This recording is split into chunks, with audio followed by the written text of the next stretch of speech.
আসসালামু আলাইকুম রহমতুল্লাহ বারকাতু।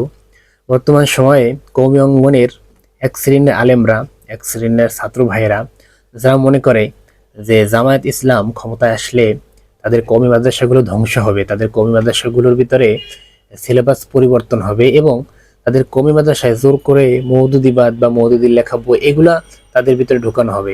আসলে এটা সম্পূর্ণ আপনাদের ভুল ধারণা, আপনাদের গোমরাহির কারণ, আপনাদের তেরামির কারণে আপনারা এগুলো বলতেছেন। দেখেন, একটা সরকার কখনোই চাইলে একটা প্রতিষ্ঠানের ভিতরে মানে যে যেখানে বাংলাদেশে লক্ষ লক্ষ কওমি মাদ্রাসা আছে, ছাত্র আছে, তো সেখানে তারা চাইলে একটা জিনিস পরিবর্তন করতে পারবেন। আপনি দেখেন, বিগত 16 বছর স্বৈরাচার হাসিনা দেশ শাসন করছে, কই সে তো পারে নাই কখনোই কওমি মাদ্রাসা বন্ধ করতে।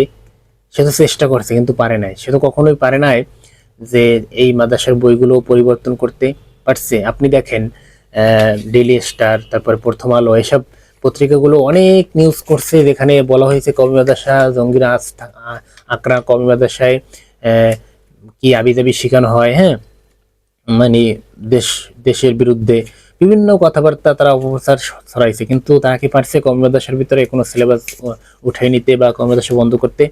এবং আপনি দেখেন, শেখ হাসিনা তার আহ, স্কুলের যে বইগুলো, সেই বইয়ের ভিতরে তার বাবার নামের অনেক ঘটনা, অনেক কিছু বানাই বানাই সে ঢুকাইছে বইয়ের ভিতরে, হ্যাঁ, স্বাধীনতা, মুক্তি, অনেক কিছু যেগুলো তার মন গড়া, তাদের দলের স্বার্থে সে বই স্কুলের সিলেবাসের ভিতরে ঢুকিয়ে দেওয়া হয়েছে। কিন্তু আপনি দেখেন, কওমি মাদ্রাসায় কি একটা সিলেবাসের ভিতরে এগুলো ঢুকাইতে পারছে? পারে নাই। তাহলে আপনাদের এইসব মিথ্যা গুজব আপনারা কেন ছড়ান যে কওমি মাদ্রাসা বন্ধ হবে, এর ভিতরে বই চেঞ্জ হবে, মওদুদির বই ঢুকানো হবে, এরকম অনেক কথা আপনারা বলেন, যার কারণে আপনারা মানুষদেরকে বুঝান যে জামাত ইসলাম ভোট দেওয়া যাবে না, এবং আপনারা নিজেরাও তো দিবেন না, এবং বিরুদ্ধে অনেক গালিবাজ করেন, অনেক কিছু বলেন। দেখেন, একটা সরকার কখনো চাইলেও পারবে না, যে সরকার যত খারাপ সরকার আসুক না কেন, কখনোই পারবে না যে এই কওমি মাদ্রাসা উঠাই দিতে, কওমি মাদ্রাসার সিলেবাস চেঞ্জ করতে, যদি আপনারা না চান। কারণ এদেশে কওমি মাদ্রাসা অনেক অনেক কওমি মাদ্রাসা আছে, অনেক ছাত্র আছে। আমরা প্রত্যেকটা মানুষ কওমি মাদ্রাসায় ভালোবাসে, কারণ পড়াশোনা ভালো হয়, সব দিক থেকে আমল আখলাক।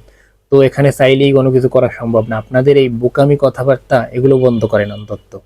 ইসলামের বিরুদ্ধে ভাবে কাজ করেন না, আল্লাহর কাছে জবাব দিতে পারবেন না।